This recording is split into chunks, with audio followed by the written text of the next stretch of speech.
தவநாள் 2 கட்டாயத் தேர்வு. அலைபேசி எடுத்துக்கொண்டால் அதில் நிறைய செயலிகள் இருக்கும்.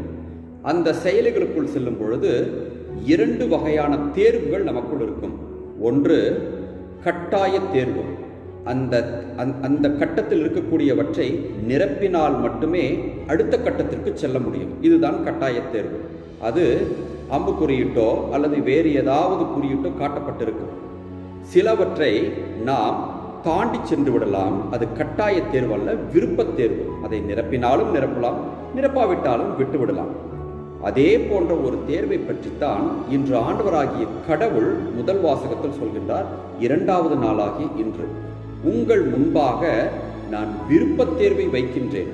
அந்த விருப்பத் தேர்வில் நீங்கள் கடவுள் பாதையை தேர்ந்தெடுத்து நடப்பதா அல்லது சாத்தானின் பாதையை தேர்ந்தெடுத்து நடப்பதா என்ற உங்களது விருப்பத் தேர்வை வைக்கின்றேன். அதை நீங்கள் உங்கள் பார்வையிலிருந்து பார்க்கும்பொழுது விருப்பத் தேர்வாக தெரியும். ஆனால் கடவுளாகி எனது பார்வை என்ன தெரியுமா? கட்டாய தேர்வுதான், விருப்பத் தேர்வு அல்ல என்று சொல்கின்றார். அப்படி என்றால் கட்டாய தேர்வு என்று கடவுள் சொல்வது எது தெரியுமா?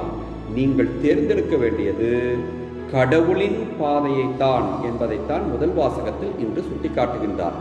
நீங்கள் அந்த கடவுளின் பாதையை தேர்ந்தெடுத்தால் மட்டுமே, கட்டாயமாக தேர்ந்தெடுத்தால் மட்டுமே விண்ணகத்திற்கு செல்ல முடியும். இல்லை என்றால் நீங்கள் பாவத்திலேயே அழிந்து சாவீர்கள். எனவே நீங்கள் கட்டாயமாக கடவுளாகிய எனது பாதையை தேர்ந்தெடுத்து அதில் நடங்கள், கடவுளின் விருப்பப்படி நடங்கள் என்று சொல்கின்றார்.